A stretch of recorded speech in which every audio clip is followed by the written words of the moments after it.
O encontro terapêutico de Jesus com Verônica.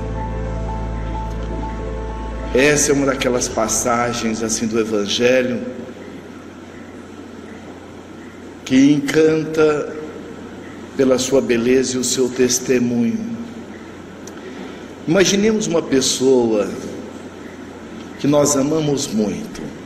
Imagine essa pessoa com a qual você estaria regimentando as maiores forças da sua alma para poder auxiliá-la. Sinta o carinho que você sente por esta pessoa. Agora imagine essa pessoa chegando para você e dizer assim: meu filho, minha filha, todos os recursos que eu tinha para atender uma necessidade que trago comigo há muitos anos se foram. Portanto, eu estou agora fadada a conviver com esta enfermidade até os últimos dias da minha encarnação. O que você faria? O que você sentiria ouvindo dessa criatura, dessa alma querida, essa afirmativa? Agora imaginemos você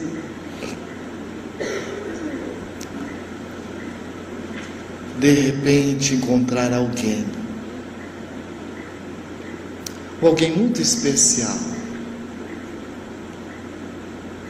que no contato com esse ser amor, você saber que toda essa experiência, desafio que você estaria sendo convidada a conviver agora, pela lei de misericórdia, tem a bênção de poder dizer: eu me curei. Se fosse com você, que sentimento você nutriria por este ser que fez essa intervenção amorosa com você? Quem de nós não temos um momento na nossa vida de alguém que chegou à semelhança de uma brisa generosa e amiga e disse uma palavra, teve para conosco um gesto de carinho e de amor, naquele momento de dor e de sofrimento, foi o bálsamo nas nossas almas. Agora imaginemos o carinho, a ternura, a gratidão de Verônica por Jesus, a chamada mulher hemorroíça. Imaginemos a gratidão, o amor de Verônica, que narra Amélia Rodrigues, que depois deste encontro amoroso, terapêutico com Jesus, ela que havia saído da sua cidade de Cesareia de Filipos, e que, sabendo que Jesus estaria em Cafarnaum, naquela tarde de primavera, ela o viu passando e ela adiantou os passos. E quando ela quis chegar muito próximo de Jesus, meio que ela foi impedida, mas ela conseguiu, e conseguiu mesmo caindo, tocar nas suas vestes. logo depois narra Amélia Rodrigues no livro Primícias do Reino, que no momento em que Jesus estava indo em direção ao Calvário, caminhando, carregando a sua cruz, quando ele cai, é ela que, rompendo aquela barreira dos soldados, e chega até Jesus e toma de uma das peças da sua veste e acaricia o rosto de Jesus. É o único momento na história em que nós vamos encontrar que Jesus recebe um momento de carinho. É um dos mais célebres encontros terapêuticos no Evangelho. Está em Lucas, no capítulo 8, 43 a 48. E uma mulher que de um fluxo de sangue havia 12 anos e gastara com os médicos todos os seus haveres, e por nenhum pudera ser curado. Chegando por detrás dele, tocou na orla da sua túnica e logo estancou o fluxo do seu sangue. E disse Jesus: quem é que me tocou? E negando todos, disse Pedro e os que estavam com ele: Mestre, a multidão te aperta e te oprime, e dizes: quem é que me tocou? E disse Jesus: alguém me tocou, porque bem conheci de mim saiu virtudes. Então, vendo a mulher que não podia ocultar-se, aproximou-se tremendo e, prostrando-se ante ele, declarou-lhe diante de todo o povo a causa porque lhe havia tocado e como logo sarara. E ele lhe disse: tem bom ânimo, filha, a tua fé te salvou, vai em paz. Façamos uma exegese psicológica transpessoal, consciencial, oferecida por uma das mentoras do projeto Espiritizar, Francisca Faveroni, que nos trouxe, pelo médium Afro Stefanini, as seguintes explicações que constam de estudos psicológicos dos encontros terapêuticos com Jesus, existentes no mundo espiritual.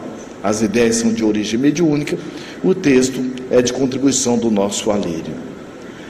Há uma mensagem psicografada através do nosso Afro Stefanini, que se intitula A Ata Espiritual. O espírito é o José Cordeiro, que foi o secretário da Federação Espírita do Estado do Mato Grosso, hoje na Pátria Espiritual. Ele conta então que houve uma reunião, como costumeiramente sempre há, mas essa foi de forma muito especial, que foi uma reunião de planejamento, e estavam presentes nesta reunião o senhor Aristotelino Alves Praeiro, que é o dirigente espiritual da Federação Espírita do Estado do Mato Grosso, mas estava presente também Dom José Antônio dos Reis, conhecido o nosso irmão Antônio, foi o primeiro bispo do Mato Grosso. Ele, como sendo dirigente espiritual do estado do Mato Grosso, e estava também presente a nossa irmã Francisca Faveroni, que é intermediária de Ismael para as atividades no estado do Mato Grosso, e outros companheiros, dentre eles José Roberto. O que é importante nós aqui destacarmos é a amorosidade e também o amparo desses bons espíritos, a semelhança de que as estrelas estão voltando para estar sinalizando para nós novos rumos, novas diretrizes. Não é privilégio do Mato Grosso, como não há privilégio diante das leis divinas. O fato é que a mensagem de Jesus, como diz Emmanuel, são palavras de vida eterna. Portanto, passam essas mensagens, como todas as outras, pelos lugares mais diversos, mas com a finalidade única de estar atendendo a nossa carência espiritual e nos ajudando a estar sintonizado com esses bons espíritos para o trabalho do bem.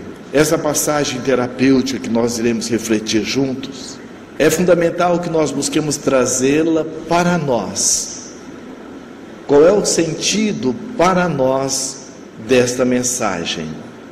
Então vemos aqui uma mulher portadora de uma hemorragia uterina de 12 anos de duração. Essa patologia ainda é comum até hoje e na maioria dos casos a medicina ocidental, 2000 anos depois de Jesus, com todo o seu avanço, tem como solução a retirada do útero para cessar o sangramento. Imaginemos os desafios que passou Verônica durante 12 anos, com a carência de recursos, até de higienização. Imaginemos os desafios dela quando se aproximava aqui, acolá, dessa rotulação que ela trazia, porque toda mulher, quando era portadora de um sangramento, era considerado como impura, daí não poder tocá-la, e quem a tocasse deveria ir ao templo fazer cerimônia de purificação. Então imaginemos os desafios de Verônica, 12 anos com este sangramento ininterrupto.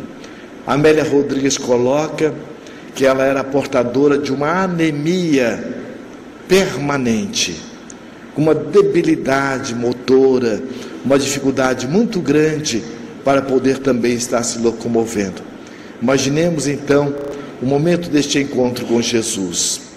Portanto, havia uma multidão em torno de Jesus e ela chegou por trás e tocou em sua túnica. Naquele instante, o fluxo de sangue cessou. Realizou-se um aparente milagre. A própria Organização Mundial de Saúde afirma que não existem doenças, existem doentes. Cada pessoa com seu padrão mental, psíquico, emocional, espiritual, estará fazendo a manutenção da saúde, porque saúde nós somos, ou criando a sua doença. Aqui nós vamos perceber que Verônica, ela trazia durante 12 anos esta enfermidade, mas a forma como ela lidou com a doença foi completamente diferente, foi se amadurecendo, foi criando naturalmente uma sintonia amorosa dela com a vida. Por quê? Muitas vezes é aquele indivíduo que ele tem a doença e age enquanto doente, aquele que cria a doença da doença, a doença das relações. Verônica, ela trazia consigo a enfermidade, mas naturalmente ela passou a agir não enquanto enferma. O que ocorreu então naquele momento? Nós sabemos que não existem o acaso, nem também existem milagres. Aquilo que nós atribuímos enquanto acaso e milagre, nada mais é do que uma pobreza de instrumentação da nossa parte para aferirmos a intimidade dos fatos. Portanto, o que ocorreu? A mulher mobilizou o seu potencial de autocura e utilizou as energias magnéticas amorosas que Jesus possui em abundância como instrumento de cura. Por isso, Jesus disse a ela: a tua fé te salvou. Allan Kardec estuda muito bem quando ele nos fala do magnetismo, nos fala da importância da oração, para que nós possamos estar superando as nossas deficiências psíquicas, emocionais, e estarmos nos sintonizando com a energia amorosa, a energia cósmica, a energia do amor, a energia da saúde. Portanto, Jesus, à semelhança de uma flor que quando produz o seu perfume exala em torno de si, nós também trazemos conosco os nossos padrões mentais, os nossos padrões psíquicos. Jesus, sendo a expressão máxima do amor, o amor terapêutico de Jesus. Naturalmente, Verônica, naquele momento, ao tocar, há um processo de reciprocidade, de equalização desta energia amorosa que atua no fluxo do seu perispírito, no núcleo das células, fazendo com que ela retome agora a sua saúde. Com certeza, havia naquela multidão muitas outras pessoas doentes, necessitadas de cura para os seus males. Tanto é que Pedro estranha a pergunta do mestre e pergunta: quem é? Estranhou a pergunta quando Jesus então diz: quem é que me tocou? Nós vamos perceber que Verônica já havia alcançado um nível interior, emocional, afetivo, espiritual, de saúde. Tanto é que quando ela vai ao encontro de Jesus, ela vai levando o que ela é, enquanto filha de Deus e aprendiz da vida. Toda a multidão que estava em torno de Jesus tinha um padrão de exigência, que é um padrão que às vezes nós também trazemos conosco, exigindo muitas vezes da vida, da divindade, recursos que nós não trabalhamos para estarmos auferindo, para estarmos desfrutando. Verônica foi de uma forma muito simples e humilde ao encontro do Mestre, ao encontro do amor. E diz que havia uma multidão o apertando e oprimindo. Ele estava a indagar: quem é que me tocou? Para Pedro, este questionamento não fazia sentido, porém fazia todo sentido, e Jesus sabia disso, e com certeza sabia também quem o havia tocado, mas fez o questionamento para dar a todos os circunstantes uma oportunidade ímpar de aprendizado, bem como para oportunizar a mulher exercitar mais a sua autoconfiança e se conectar com a lei do mérito. Nós vamos perceber que nesses encontros terapêuticos com Jesus, Jesus sempre utilizou de perguntas conscienciais. Quando ele pergunta a Saulo: Saulo, Saulo, por que me persegue? Jesus sabia ou não por que Saulo estava a persegui-lo. Portanto, naquele momento, Jesus estava oportunizando a Saulo fazer um autoquestionamento, entrar em contato com a sua essência amorosa, num processo consciencial, e questionar a si mesmo o que ele estava fazendo. Pedro, tu me amas, Pedro? Jesus sabia ou não se Pedro o amava? E por que perguntou? Então nós vamos perceber que aqui nós temos o exemplo para que tragamos para nós, e diante de quaisquer situações, nós também nos perguntemos: o que eu estou realmente fazendo? O que eu estou querendo fazer? Ele é amoroso, ele é justo, ele é caridoso. Então, quando Jesus pergunta, ele deu a oportunidade a Verônica, naquele momento, a dar o testemunho da sua fé convicta. Verônica é para nós o arquétipo da fé convicta, da fé verdadeira, como coloca Allan Kardec em O Evangelho. Fé inabalável só é aquela que é capaz de enfrentar a razão face a face em todas as épocas da humanidade. Naquele momento, Verônica, entrando em sintonia com a lei do mérito, ela consegue absorver a energia amorosa de Jesus. Alguém o havia tocado de forma diferente, porque bem conheci que de mim saiu virtude, disse Jesus, demonstrando que a sua virtude estava disponível para todos naquele momento, mas que somente uma pessoa tinha conseguido absorvê-la na inteireza. Essa pessoa tinha conseguido absorver integralmente o seu magnetismo curador.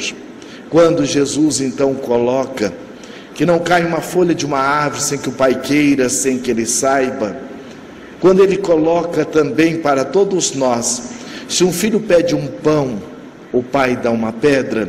Se o filho pede um peixe, o pai dá uma serpente. Se vós assim não procedeis, o que então não fará o Pai por todos nós? Mostrando que todos nós temos à nossa disposição todos os recursos da divindade, porque nós somos os filhos, mas somente aqueles que nos colocamos nesta sintonia da permissão é que estaremos realmente aurindo desses recursos que a divindade incessantemente nos oferta. Nós vamos perceber também a autoconsciência e esta ciência de Jesus a todo momento, de tudo aquilo que estava à sua volta. Naquele momento, quando ele pergunta a Pedro: quem me tocou? Ele sabia que ali houve um momento muito especial, também mostrando que, embora todos estavam juntos de Jesus, mas estavam afastados, como às vezes ocorre conosco.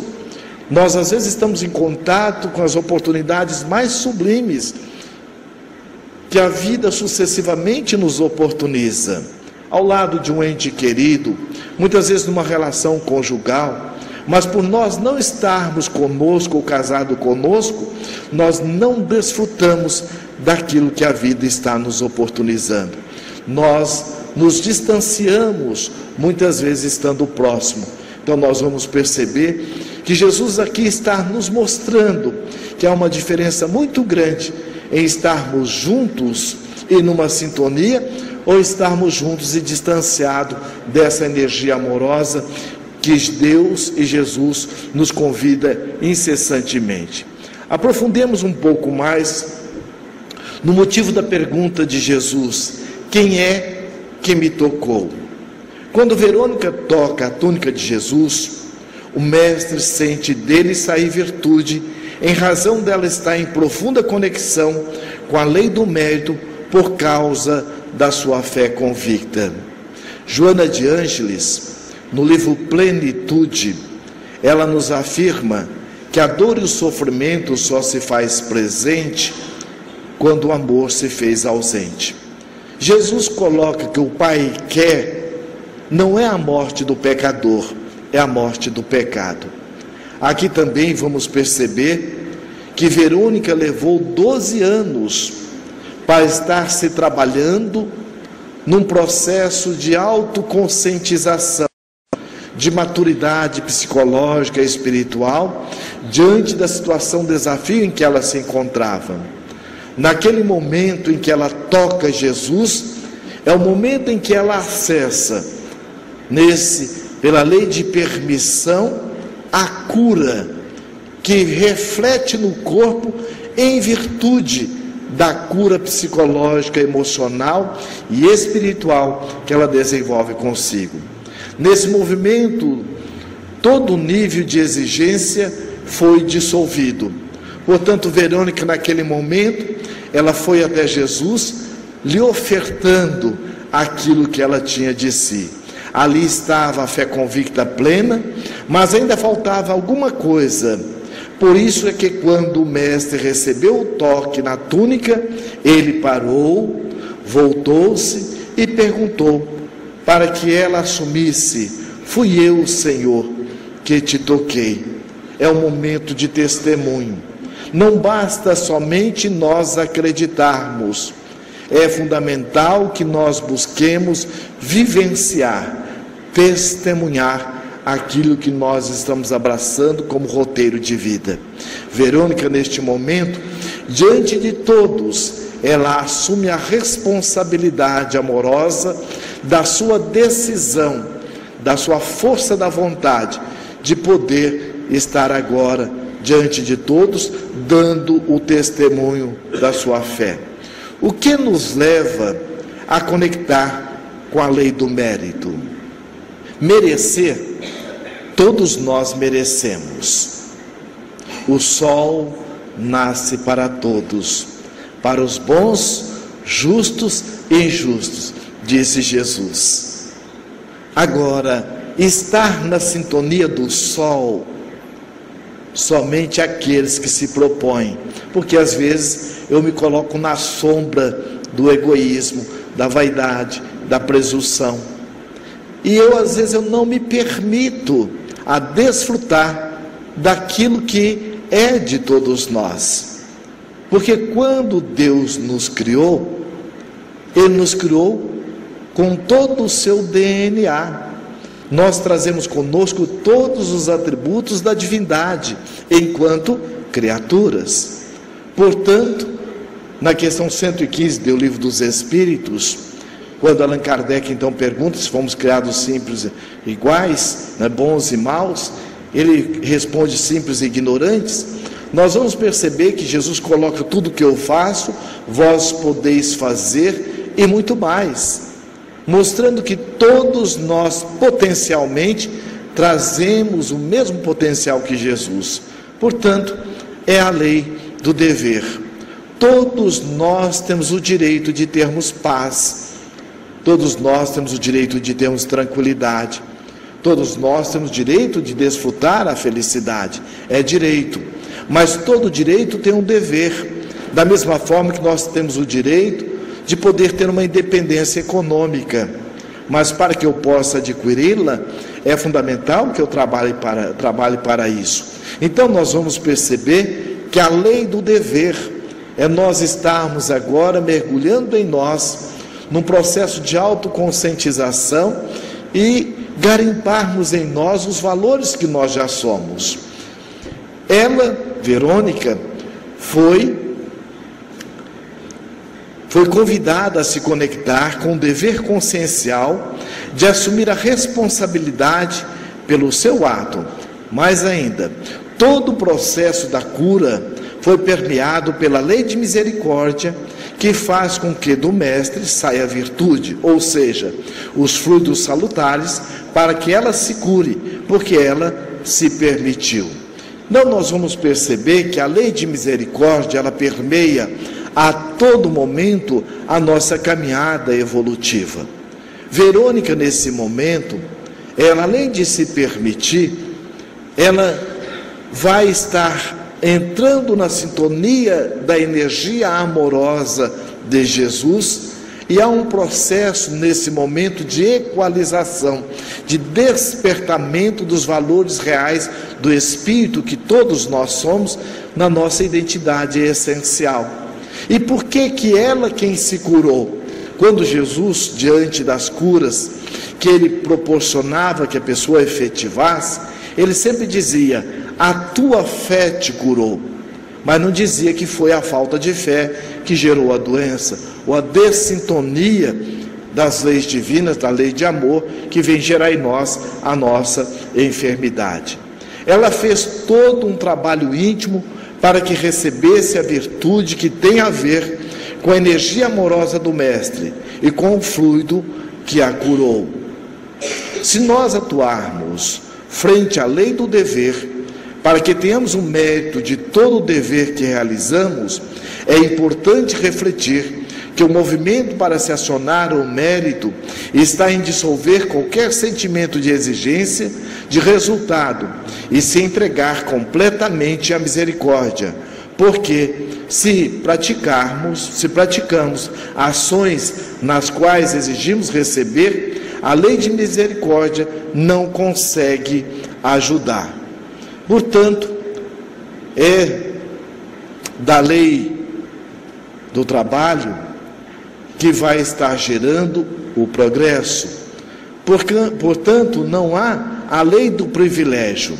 Nós não vamos chegar à condição de paz, de serenidade, se nós não trabalharmos para isso.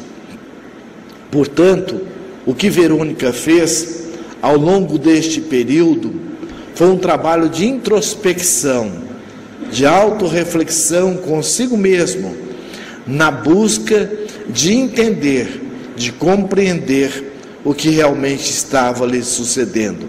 Uma vez que nada vai estar nos acontecendo que não seja para o nosso aprendizado. A irmã Verônica não exige e se entrega profundamente, tocando como quem dissesse assim: o meu mérito perante todos os outros que estão te tocando, Senhor, não é maior nem menor. Eu só vim te entregar o que eu consegui trabalhar comigo até agora e toco na tua túnica com a fé que eu produzi em mim. Vamos perceber que Verônica, nesse exato momento, quando toca e ela vai ao encontro de Jesus, ela não vai buscando nada de Jesus. O que ela queria é estar com Jesus. Naquele momento ela estava isenta de qualquer ilusão de controle ou qualquer padrão de exigência. Ela foi ao encontro do Mestre pelo encontro do Mestre, porque se ela não conseguisse obter a cura devida, para ela o mais importante era estar com o Mestre. Portanto, ela não queria nada dele, ela queria estar com ele, porque naquele momento ela se sentia na condição de poder estar com ele. Ali naquele momento ela não se sentiu desprezada, não se sentiu diminuída, ela sentiu naquele momento merecedora e se permitiu este encontro amoroso com Jesus, porque ninguém é melhor do que ninguém. Nós somos diferentes nas manifestações dos nossos potenciais, mas potencialmente todos nós somos capazes, todos nós somos amor. Como Deus é amor, como diz João, e nós somos a sua imagem e semelhança, somos amor. Ela não estava com o sentimento de competição com os que estavam oprimindo e apertando Jesus, conforme diz Pedro. A conduta dela era completamente diferente. É a conduta de quem, se colocou naquele momento também para poder estar se oferecendo na sua simplicidade, na sua humildade. Ao contrário, estava extremamente dócil frente às leis divinas. Verônica, se ela não fosse curada, mesmo assim, ela se sentiria imensamente feliz de ter apenas tocado a túnica e estado perto do Mestre. Os outros apertaram Jesus. O ato de apertar é exigir. A linguagem não verbal demonstra isso. O ego aperta, oprime, exige. O ser essencial toca.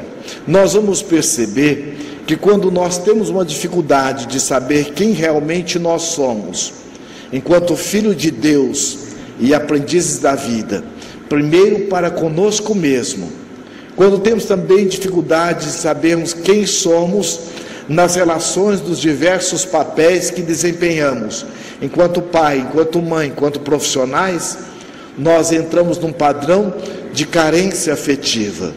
E nessa carência afetiva, nós vamos estar buscando o outro como sendo o outro que vai estar nos fazendo felizes.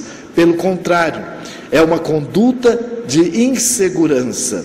E isso vai gerar em nós, portanto, uma dessintonia com a nossa essência amorosa, que vai estar trazendo para nós o medo, a insegurança, o medo da entrega, o medo de estar se posicionando frente às diversas situações, onde vamos entrar numa dubiedade de comportamento.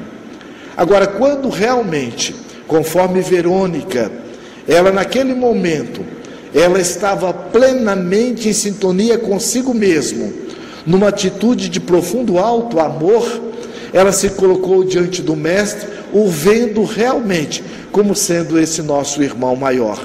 E ali, sem exigir nada, naturalmente ela recebe, porque ela se permite, naquele momento, absorver, estar em contato com o amor profundo de Jesus.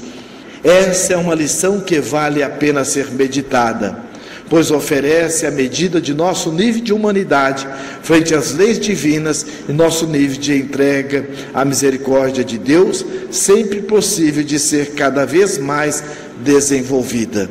Porque quando nós realmente estamos numa sintonia profunda conosco, de alto amor, de autovalorização, de auto respeito, como iremos ver, nós não entramos em sintonia de ilusão de controle, e entramos sim num padrão de profunda entrega. Somos convidados a sermos espíritos cada vez mais gratos à onipresença, à onisciência e à onipotência do Criador, para acionarmos a lei do mérito e dentro de nós os mecanismos da autotransformação, do autodesenvolvimento virtuoso, porque somente por meio da lei de liberdade é que vamos conquistar outras conexões com as demais leis divinas. Nós vamos então perceber que nós trazemos conosco diversas manifestações da nossa essência. O que a Sagioli, quando fala da nossa personalidade, ele a compara como se fosse uma grande orquestra. Então nós temos o músico do violino, o músico do violoncelo e assim sucessivamente. Agora, para que haja uma harmonia na orquestra, é fundamental que o maestro, que somos nós dentro dessa metáfora, enquanto essência amorosa que somos, enquanto ser essencial, tenhamos uma percepção dos perfis de cada músico e busquemos acolhê-los em sintonia com a partitura. A partitura, nós poderíamos dizer que, conforme na questão 621 do Livro dos Espíritos, quando Allan Kardec pergunta onde se encontra escrito a lei de Deus, na consciência. Então a partitura é a nossa consciência, onde se encontram inseridas todas as leis divinas, escritas as leis divinas.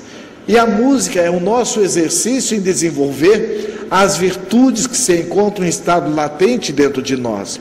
Mas nós só vamos estar realmente conseguindo alcançar esse objetivo amoroso, primeiro, se nós buscarmos a sintonia da onipotência, da onisciência divina, e ao mesmo tempo fazemos um trabalho de autopercepção conosco mesmo, de autoacolhimento amoroso, buscando acolher aquilo que nós trazemos enquanto situações, desafios ou capítulos menos trabalhados, com o foco no que realmente nós somos e no amparo inesgotável de Deus e de Jesus, estarmos nos acolhendo nesse esforço incessante da nossa melhoria, como Verônica fez.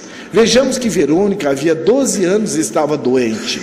Inicialmente, ela foi a vários médicos em um movimento de poder se livrar do problema que a afligia, sem se transformar. É o que ocorre na maioria das vezes conosco, quando estamos na superficialidade, conosco, com a vida e nas nossas relações. Nós buscamos situações para nos livrar dessas situações, desafios que nos visitam, desses momentos de testemunhos. Agora, quando nós temos a convicção, a certeza da onisciência, da onipresença de Deus, da sua misericórdia, nós vamos trabalhar conosco com essa certeza que nada vai nos acontecer que não seja para o nosso crescimento espiritual. O que leva o espírito André Luiz a dizer no livro Sinal Verde: o que é nosso não vai para a porta do vizinho. E Verônica fez justamente este trabalho dessa autopercepção. Ela queria, em primeiro momento, como vimos, se livrar da doença. Agora ela começa a internalizar Qual é a meta-mensagem que a doença está lhe trazendo? Ela queria tirar a doença dela sem conseguir. Nesses 12 anos experimentando a solidão do abandono, foi se libertando gradualmente da exigência de cura e desenvolvendo o processo da entrega. Certa vez, visitando o nosso querido Aristotelino Alves Praeiro, que é o ex-presidente da Federação Espírita do Estado de Mato Grosso, que ele teve um CA, um câncer, e quando um companheiro chegou e disse: como é que o senhor está, seu Praeiro? Ele foi e disse: estou aqui no meu salão de beleza do espírito. Então a doença para ele era o salão de beleza do espírito. Então nós vamos perceber que a doença, ela não é uma inimiga, ela é um carteiro, ela é uma mensageira. E qual é a função do carteiro? Não é entregar uma carta? Se eu pego a carta, a leio e busco seguir o que está ali, o que o carteiro vai ficar fazendo? Então foi justamente durante esses 12 anos, Verônica foi atendendo a carta, foi entendendo e lendo cada momento a carta da doença que ela foi acometida. Foi um período que ela levou para amadurecer. Daí a importância de nós trabalharmos conosco, não na exigência daquilo que nos acontece, na mudança, mas buscar sim entender, primeiro acolher incondicionalmente, para que nós possamos entender o que é que está nos acontecendo, para poder nos atender adequadamente, porque somente assim nós estaremos efetivando a cura verdadeira, como Verônica assim se operou. O dever para nos conectar com a lei do mérito deve ser construído gradualmente, por meio de 3 atitudes fundamentais, conforme agiu a irmã Verônica nos 12 anos que permaneceu doente. Então nós vamos perceber que todo processo de mudança, a decisão é aqui, é agora. A construção dessa decisão é uma viagem. No momento em que Jesus aparece para Saulo na estrada de Damasco, e logo depois: Saulo, Saulo, por que me persegue? E ele pergunta: Senhor, quem és? Ele diz: sou eu, Jesus. Naquele momento ele toma uma decisão. Ele pergunta: Senhor, que queres que eu faça? Ele decidiu. Agora toda a sua trajetória foi de construção em cima daquela decisão. Tanto é que em alguns momentos ele disse: o bem que eu quero fazer eu não faço, o mal que eu não quero eu faço. Logo depois ele diz assim: tudo posso naquele que me fortalece. Antes, como Saulo, na prepotência, totalmente centrado no ego.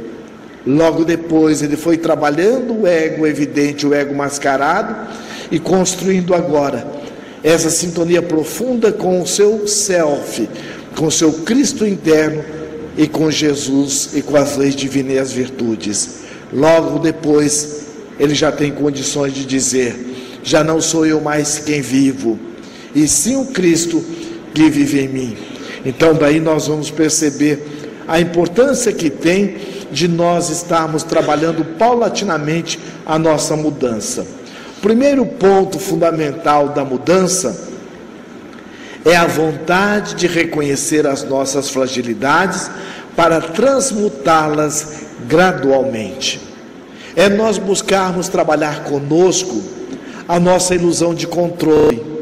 Um ponto fundamental é nunca colocar no outro ou nas situações de fora aquilo que nos acontece, que eu estou pensando ou que eu estou sentindo, porque o outro não tem poder de criar nada em nós, ele desperta o que há em nós. Então é muito importante eu estar agora trabalhando a minha vontade de estar reconhecendo as minhas fragilidades, Porque todos nós, um dos propósitos da reencarnação é educar e reeducar, conforme os Espíritos colocam Allan Kardec. Educar é formar hábitos, reeducar é reformular hábitos. Há muitos capítulos que nós estamos melhormente trabalhados, há outros capítulos que nós deixamos a desejar. Então é compreensivo que nós, ao reencarnarmos, nós trazemos conosco uma série de situações, desafios, para estarmos buscando superá-las, na área da sexualidade atormentada, na área da maledicência, na área do materialismo, enfim, as mais diversas. Mas para que eu possa realmente efetivar essa mudança, e essa mudança ela é intransferível, e ela é individual, e é solitária. Ninguém tem como estar pedindo alguém para evoluir para si. Então, o primeiro passo é buscar reconhecê-las. O segundo passo, identificar essas fragilidades. Portanto, se eu já sei que eu as tenho, da mesma forma que o aluno, diante do currículo escolar, ele tem várias matérias. Algumas ele consegue desenvolver com muito mais tranquilidade. Há outras que ele tem dificuldades. Portanto, se ele ficar atribuindo ao professor, ou numa queixa, ou lamentando do currículo escolar, como diz o Espírito Joana de Ângeles, a queixa e a lamentação ocupam o lugar do pensar responsável. Então é fundamental que ele busque reconhecer a matéria em que ele tem menos domínio, e no movimento de autoaceitação, de auto-reconhecimento, ele vai agora se esforçar para estudar mais aquela matéria. E com essa percepção, se eu sou capaz aqui também eu posso ser. Ou seja, se eu tive a capacidade de absorver alguns conteúdos e tenho domínio sobre ele, portanto, desde que eu me esforce, eu também poderei desenvolver melhor nesse ou naquele capítulo. O terceiro passo, perceber os efeitos que as fragilidades estão ocasionando em nosso sentimento e em nosso comportamento. E a partir daí, iniciar esforços para a transmutação pelo processo do autoacolhimento amoroso. Uma vez reconhecido, nós vamos estar, conforme o Espírito Santo Agostinho nos coloca na questão 919 do Livro dos Espíritos, quando Allan Kardec pergunta qual a forma, o meio prático para que possamos resistir ao mal e desenvolver o bem. E logo depois ele coloca, depois de dizer um sábio da antiguidade, já vos disse, conheça a ti mesmo, ele nos dá o exemplo, passar em revista as nossas ações como ele fazia. Da mesma forma, nós vamos partir do efeito e vamos remontar a causa. Muitas vezes nós sentimos aquilo que nós estamos, a raiva, a mágoa, o ressentimento. Isso para nós é mais evidente. Mas às vezes eu não estou acostumado a me dar atenção de ver qual é o tipo de pensamento, qual é a estrutura mental que eu estou utilizando para me levar a este comportamento. Portanto, é muito importante eu estar analisando os efeitos das minhas ações e aqui eu estar fazendo uma percepção ecológica. O que eu quero falar vai ajudar? É bom para mim? É bom para o outro? É bom para o cosmos? O que eu quero fazer vai realmente me dar o resultado amoroso? E aí nós entramos nas leis maiores. É amoroso? É justo? É caridoso? Se não, eu vou estar pensando numa outra alternativa. O autoacolhimento amoroso, ele é o resultado da prática de 5 virtudes fundamentais. Vejamos. Primeiro, o auto-amor. Quando Jesus diz amar o próximo como a si mesmo, como é que eu posso amar alguém se eu tenho um padrão de me autocensurar, me criticar, de me autodesvalorizar? Eu só posso dar daquilo que eu tenho. Como diz o Espírito Joana de Anjos, ninguém dá do que não tem, e quem dá o que pode está dando tudo. Então é muito importante que eu busque desenvolver comigo o alto amor. Eu me tratar conforme o meu anjo de guarda me trata, conforme Jesus e Deus nos trata. Em algum momento Jesus censurou alguém? Em algum momento Jesus entrou numa conduta de dubiedade? Ou sempre ele foi assertivo amorosamente? Então este é o convite que nós possamos estar desenvolvendo. Um dos grandes desafios nosso é nós confundirmos as nossas atitudes com o ser que nós somos. Às vezes eu posso dizer ao meu filho: olha, eu não gosto de você, olha o que você fez. Eu estou misturando a atitude que ele fez com o ser que ele é. Então é muito importante eu perceber: eu amo a criatura, eu amo a pessoa, o que eu não amo é a atitude. Então é muito importante nós estarmos desenvolvendo a nossa autoaceitação. Por quê? Deus é amante da diversidade. Imaginemos se todo mundo gostasse somente do azul, o que seria do verde?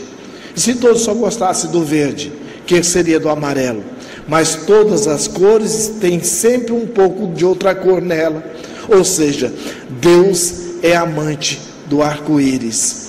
Então nós temos o nosso lugar destinado em qualquer situação que estivermos.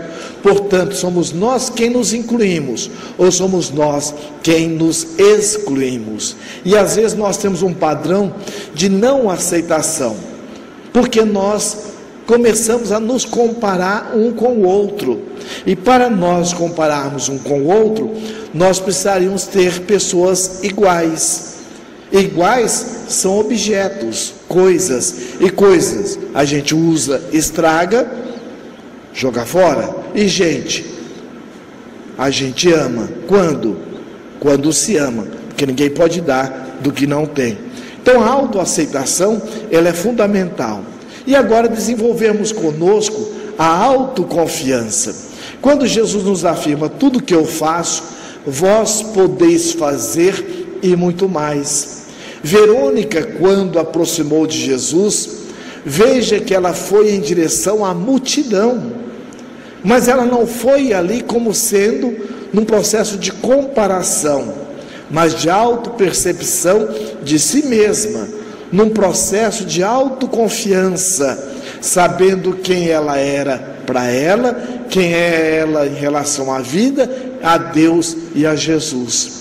A autoconfiança é nós estarmos buscando, num processo de familiarização conosco mesmo, nos observarmos. Se nós perguntarmos uma pessoa querida da sua vida, você vai dar um presente para ela, qual presente que você iria dar? Você sabe ou não que iria ser adequado a esta pessoa? Você tem uma confiança naquilo que você vai estar ofertando, porque você tem um espaço de convivência. A autoconfiança é eu saber, há alguns capítulos na minha vida que eu tenho dificuldades, que eu deixo a desejar, mas em compensação eu sou muito bom naquilo que eu me proponho a fazer, do que eu já conquistei. Porque sempre nós vamos encontrar alguém que vai sempre estar melhor do que você nesse ou naquele capítulo, mas você também vai perceber que você, em outras situações, pode ofertar também algo de melhor diante dessa ou daquela situação. Da autoconfiança é importante desenvolvermos a autovalorização, porque se eu não me valorizo como sendo um ser único, criado para mim mesmo, porque Deus não tem falta de nada, Ele não precisaria ter nos criado. Portanto, para quem que Ele nos criou? Para nós mesmos. Então, se eu não me valorizo, como é que eu posso estar também valorizando aquilo que a vida nos oferece? valorizando a convivência, valorizando a família, valorizando o trabalho, valorizando as oportunidades do aprendizado, mas acima de tudo, eu me valorizar enquanto filho de Deus e aprendiz da vida. O quinto é o autorrespeito. É eu estar agora me respeitando profundamente, sabendo que eu sou um viajor do tempo e trago comigo, em estado latente, a semelhança da semente que traz dentro de si a árvore que a tipifica, como diz Joana de Anjos no livro Amor, Imbatível Amor. Eu estar percebendo que hoje o que eu sei é uma gota d'água diante deste grande oceano de oportunidade que se desdobra à minha frente, mas eu valorizo essa gota d'água porque é fruto do meu esforço, do meu empenho para me trazer até onde eu cheguei. E nesse processo de autovalorização, de autorrespeito, eu vou estar agora já sentindo a felicidade relativa no aqui e agora. É importante refletir que se dá um passo de cada vez, desenvolvendo a gratidão de cada conquista, pouco a pouco. Utilizemos de uma metáfora para melhor compreensão. Vejamos essa metáfora que nos oferece a nossa bondosa e querida irmã Francisca. Ela diz assim: é como se as fragilidades que desenvolvemos ao longo do tempo, nas várias reencarnações, nas quais passamos por muitas experiências de desafio, sem aproveitá-las como deveríamos, formasse um abismo, no qual somos convidados a construir uma ponte para transpô-lo. Então essas fragilidades vai formando um abismo entre nós enquanto essência divina e aquilo que nós nos apegamos egoicamente. Como transpor esta ponte? Então vejamos o papel da gratidão. Imaginemos que o trabalho de autoacolhimento e transmutação das fragilidades seja um tijolo e a gratidão seja o cimento. É possível construir uma ponte, tijolo por tijolo, sem a argamassa, sem o cimento? É claro que se nós amontoarmos os tijolos, tijolo sobre tijolo, sem algo que o liga, eles vão ruir. Então é importante que nós coloquemos o tijolo e a argamassa, no caso aqui, o cimento dentro da metáfora que ela nos convida a meditar. Não. Como então construímos? A cada tijolo coloca-se o cimento. O cimento representa uma gratidão. Cada tijolo é uma conquista realizada pelo autoacolhimento e transmutação dos movimentos egóicos. Cada conquista merece uma gratidão. Somos convidados a agir assim, a agradecer a cada conquista realizada na construção da ponte. Construção, agradecimento, construção, agradecimento. E cada um sabe o tamanho da sua ponte, porque cada um sabe o abismo que criou para si. Quanto maior o abismo, maior a paciência para construir gradualmente. Por isso, a gratidão deve estar presente a cada momento. Caso contrário, a pessoa fica inquieta, impaciente, quer logo chegar no outro lado e, com isso, retarda a construção da ponte, mas a gratidão nos permite viver o aqui e agora. Então imaginemos que nós estamos diante deste oceano de oportunidades, mas nós já reconhecemos que nós trazemos uma gota d'água desse oceano de oportunidades. Aliás, recordando o Newton, que diz assim: o que eu sei é uma gota d'água, o que eu não sei é um oceano. Então, se nós pegarmos e valorizarmos o que nós já sabemos, com essa gratidão, cada atitude que nós vamos conquistando exitosamente, nós já temos um sentimento de que estamos no caminho correto, estamos no caminho, na direção à casa do Pai, conforme a parábola dos 2 filhos. Então nós vamos perceber que é de gota a gota que o oceano se forma, mas esta gota que eu já conquistei, pela gratidão que eu nutro por mim, eu já sinto a esperança que eu estou no caminho. Porque se nós formos perceber, nós enquanto espíritos, nós somos uma dádiva de Deus. Agora, enquanto evolução, quem é que nos trouxe até onde nós chegamos? Ela é uma dádiva ou é uma conquista? Então nós vamos perceber que é uma conquista. Portanto, nós já sentimos que estamos no caminho da construção.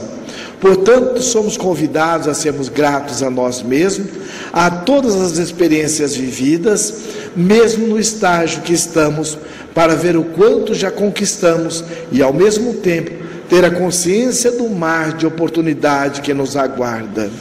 Porém, reconhecer que já temos uma gota, então essa gota nos dá tanto prazer, tanta alegria e tanta satisfação na caminhada, porque sabemos que estamos indo em direção ao mar que nos aguarda.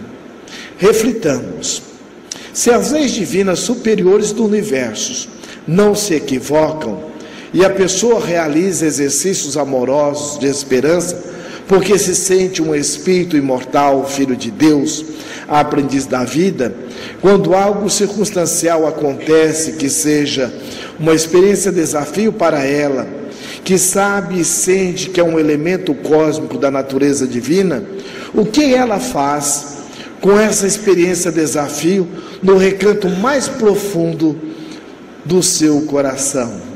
Vejamos, ela realiza o acolhimento da experiência desafio. Esse é o convite de todos nós, estarmos nos acolhendo amplamente, mais ainda. Então, quando ela se entrega às leis divinas e acolhe essa experiência desafio, em que ela se transforma, em que nós nos transformamos?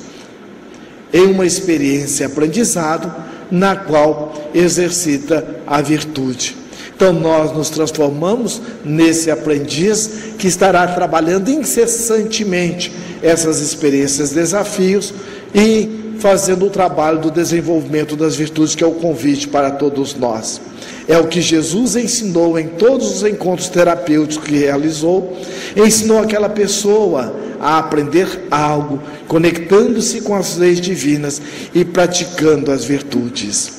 Quando Jesus está diante da mulher carente afetivamente, ou a mulher adúltera, logo depois que todos, e aí nós vamos entender mais ainda, por que ele perguntou àquele que tiver sem nenhum pecado, atire a primeira pedra?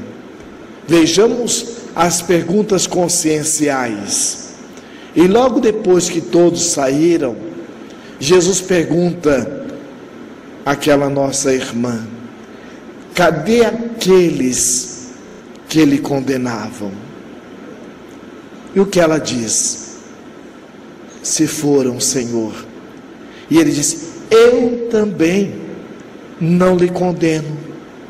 Porque naquele momento ela ainda estava permeada pela culpa. Jesus oferece que ela também viesse a se libertar desse movimento da autocensura, da autocrítica, da culpa, gerando a autopunição. Todos nós somos convidados a fazer o mesmo quando estudamos um encontro terapêutico. Todo encontro terapêutico que nós vamos, o Evangelho nos oferta, é fundamental que nós busquemos trazer para nós. Qual é o sentido dessa fala de Jesus para Verônica? Qual o sentido para nós? Porque Verônica trazia aquele sangramento ininterrupto 12 anos. E nós? Nossa alma também pode estar sangrando ou não. A culpa nos leva a um sangramento emocional, afetivo. Eu não me aceitar, eu me criticar, eu me censurar, não estou gerando em mim também uma enfermidade? Então nós vamos perceber a importância que tem esses encontros para nós. É fundamental fazer as seguintes perguntas conscienciais: o que esse encontro terapêutico tem a ver comigo? Como eu estou lidando com o meu carteiro amoroso, que é a doença? Porque podem perguntar: cadê o Lacordaire? Olha, ele teve um infarto fulminante. E foi. Allan Kardec, ele nos fala da diferença entre morrer e desencarnar. Morrer é um fenômeno biológico. Desencarnar implica num fenômeno psicológico, emocional, porque eu posso morrer e continuar psiquicamente, energeticamente, espiritualmente preso ainda às questões dos meus conflitos internos. Então é muito importante nós estarmos trabalhando esses carteiros que nós trazemos conosco, porque alguém pode dizer: cadê o Lacordaire? Olha, ele está com um CA, com um câncer, mas o que ele mudou, o que ele começou a refletir, a atitude dele hoje é uma outra pessoa. Então nós vamos perceber que a enfermidade, ela só bate à nossa porta porque nós não estamos nos ouvindo, nós não estamos nos acolhendo. Quando nós não escutamos as dores da nossa alma, elas refletem no corpo, sinalizando e nos convidando a um processo de mudança, de acolhimento amoroso. E que leis ela está me estimulando a acessar em minha consciência? Que virtudes ela está me estimulando a exercitar? Então é muito importante.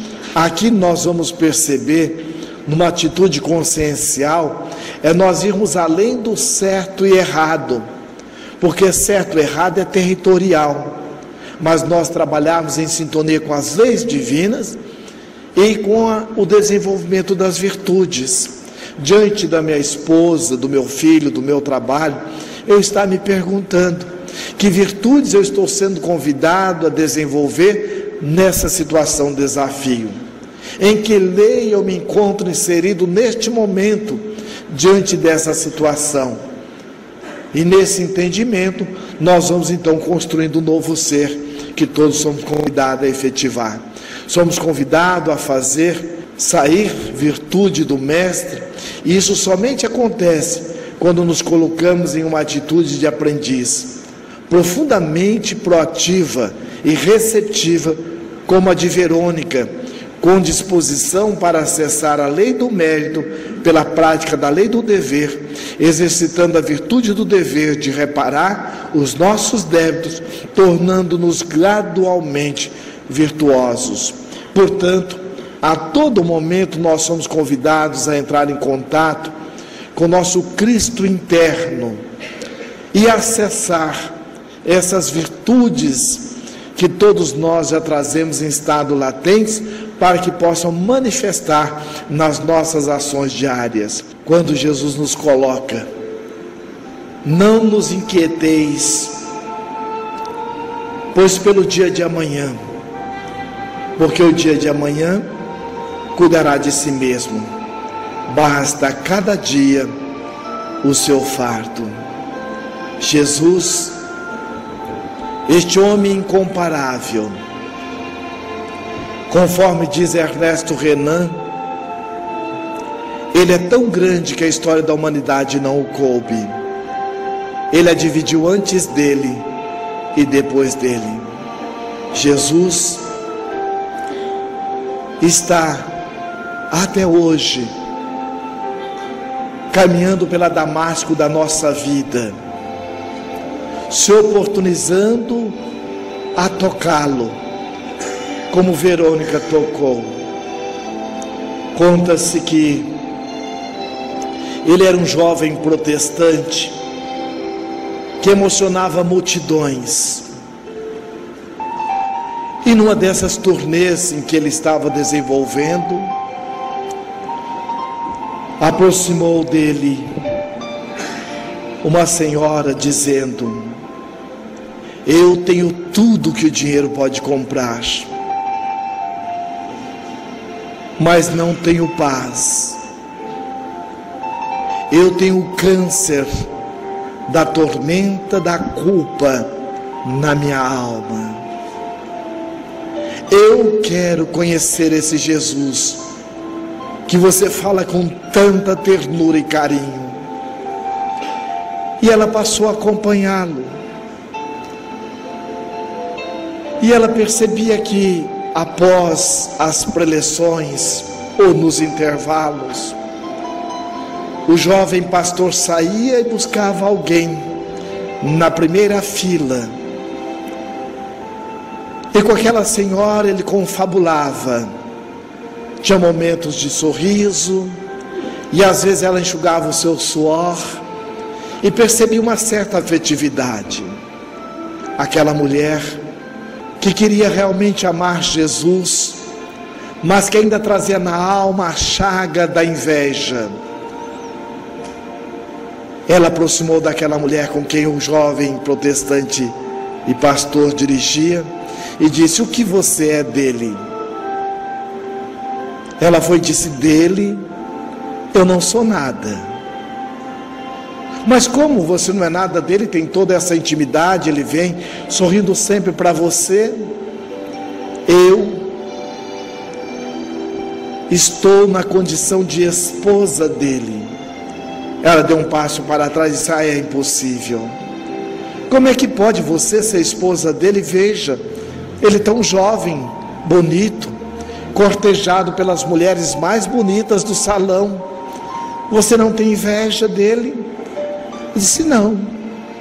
Mas você não tem ciúme dele? Não. É impossível. Como pode? E ela foi e disse: pode, porque eu e ele encontramos o amor em comum. Nós tocamos na veste de Jesus. E ao tocar a veste de Jesus, nós nos despertamos pelo amor incondicional conosco e no trabalho do bem. Ela foi e disse: mas como pode? Você sempre o acompanha? Ela disse: sim, dentro do possível, na maioria das vezes. Mas você sempre fica assim, e ele que faz as palestras. Ela foi e disse: é verdade, mas ali você está vendo a árvore repleta de folhas, flores e frutos, mas eu sou a raiz, porque é no meu colo que à noite ele fala das suas dores, ele fala das suas tormentas. Sou eu quem canto para ele as canções de amor a Jesus. Sou eu quem leio para ele a passagem da nossa preferência, da mulher que tocou nas vestes de Jesus.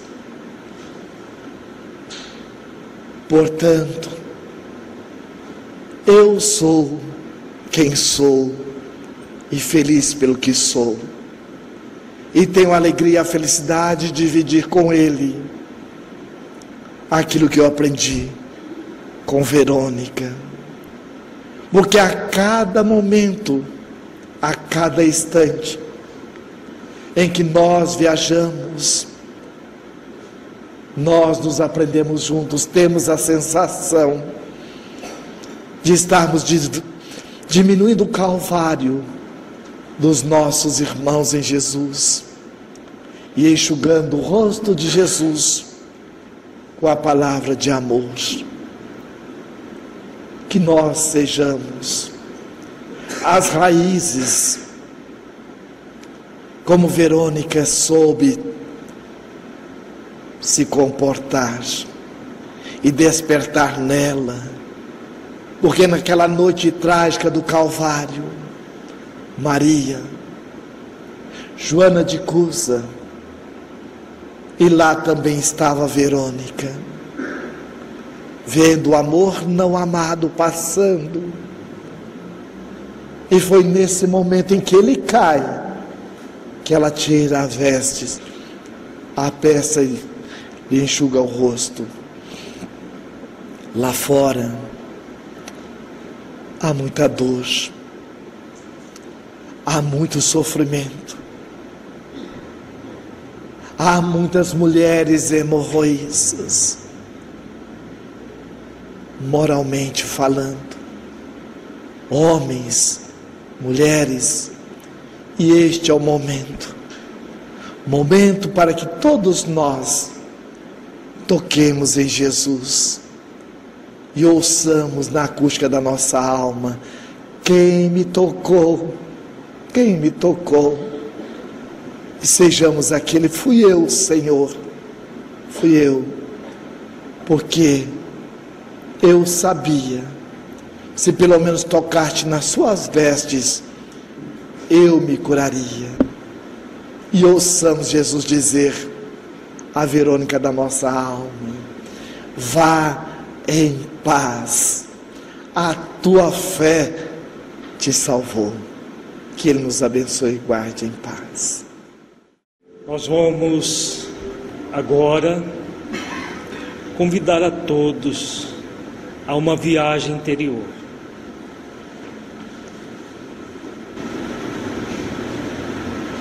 O encontro terapêutico de Jesus com Verônica, como nos apresentou Lacordaire, é o encontro do modelo e guia da humanidade com uma pessoa que trazia as suas dores, os seus anseios, trazia a sua experiência de 12 anos convivendo com aquela doença. São encontros memoráveis. Esse é um dos mais significativos. Estudaremos amanhã outros encontros significativos. O convite nesse segundo encontro do projeto Espiritizar é que nós utilizemos do encontro dessas personalidades como referência para que estejamos emocionalmente, afetivamente, tocando nas vestes de Jesus, tocando na sua túnica, para que dele saia virtude para nós. Que virtude? A virtude que somos convidados a nos modelar dele para cumprir o nosso propósito existencial. Examinemos a nossa principal limitação egóica, a virtude que transmuta aquela limitação é a virtude que nós devemos buscar em Jesus como modelo e guia da humanidade. Então, neste momento, nós vamos convidar a todos a essa viagem interior. E nós vamos utilizar o encontro terapêutico de Jesus com Verônica como modelo para trazer emocionalmente para dentro de nós esse encontro. Então vamos fechar os olhos para nos permitir essa vivência simbólica, em que trazemos esse encontro terapêutico para dentro da nossa vida.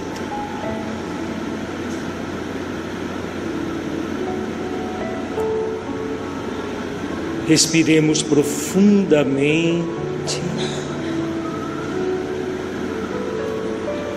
sentindo a nossa respiração, inspirando, expirando.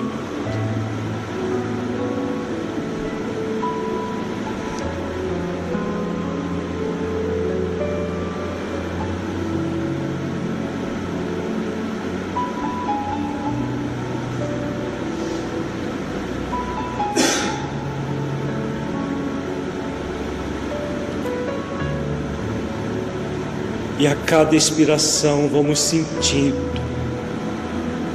relaxar o corpo, mantendo a mente atenta ao objetivo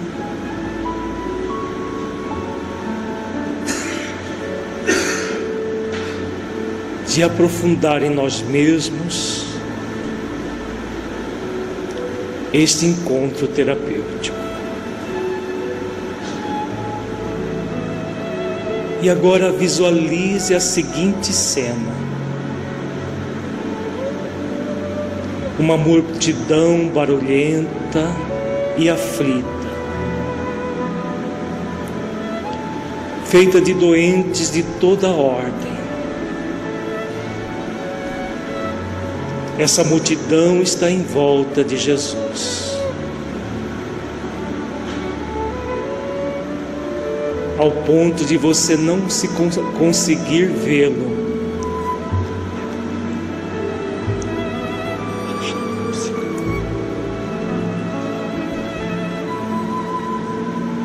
Às margens dessa multidão,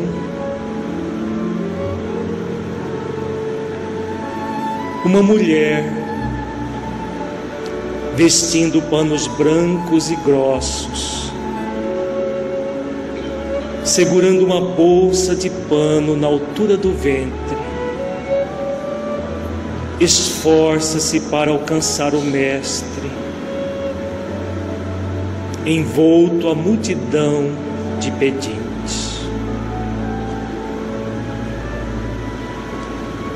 Ela se abaixa